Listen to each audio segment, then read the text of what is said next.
Je sors d'un examen médical que j'ai passé il y a quelques dizaines de minutes, qui s'est très bien passé. J'étais pas mal angoissée pour cet examen. Ça a duré beaucoup plus longtemps que prévu, ça a été plus stressant que prévu. Bref, là je suis allée dans un parc pour redescendre un peu émotionnellement, mais je voulais faire cette vidéo parce que j'ai assisté à quelque chose qui m'a à la fois fait de la peine beaucoup. J'ai eu beaucoup de peine et qui m'a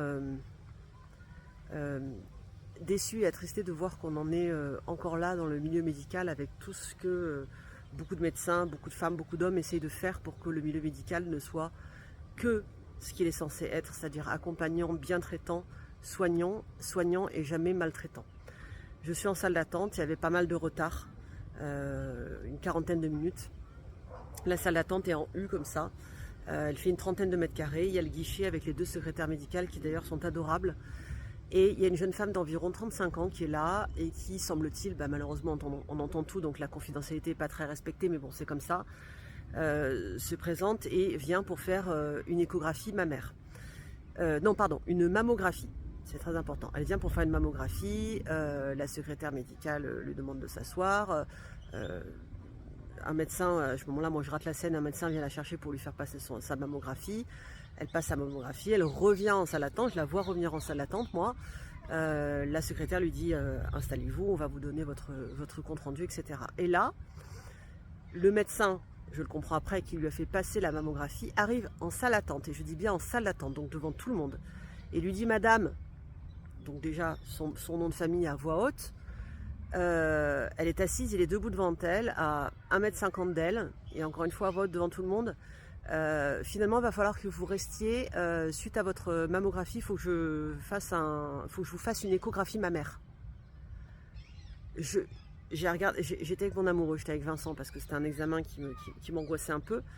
Je l'ai regardé et je me suis dit, ce qui vient de se passer ne s'est pas passé, ça n'est pas possible. Ça n'est pas possible que cet homme, d'une soixantaine d'années, je dirais, entre 60 et 70 ans, viennent de faire ce qu'il vient de faire, c'est-à-dire aller dans une salle d'attente, dire à une jeune femme, devant tout le monde, que la mammographie qu'elle venait de passer, demander à ce qu'elle fasse, est-ce qu'elle subisse un examen d'échographie complémentaire.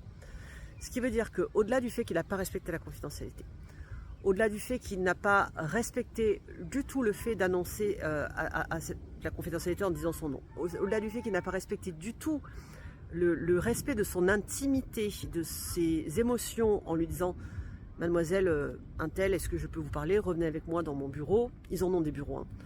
Et de lui dire « Voilà, je suis peut-être un peu inquiet avec votre mammographie, je préfère vérifier pour être sûr. Est-ce que ça va ?» Enfin, lui expliquer les choses. Non. Et là, il la plante là. Mais la conversation a duré 3 secondes. « Madame Untel, suite à votre mammographie, restez là, il faut que je vous fasse une échographie mammaire de complément. » Elle est devenue blanche comme le mur derrière elle. Elle était dépitée. Elle a tout de suite pris son portable. J'ai vu qu'elle écrivait. Je pense qu'elle a écrit à quelqu'un de sa famille, son petit ami, sa petite amie, sa soeur, je ne sais pas qui, une amie. Elle avait les larmes aux yeux.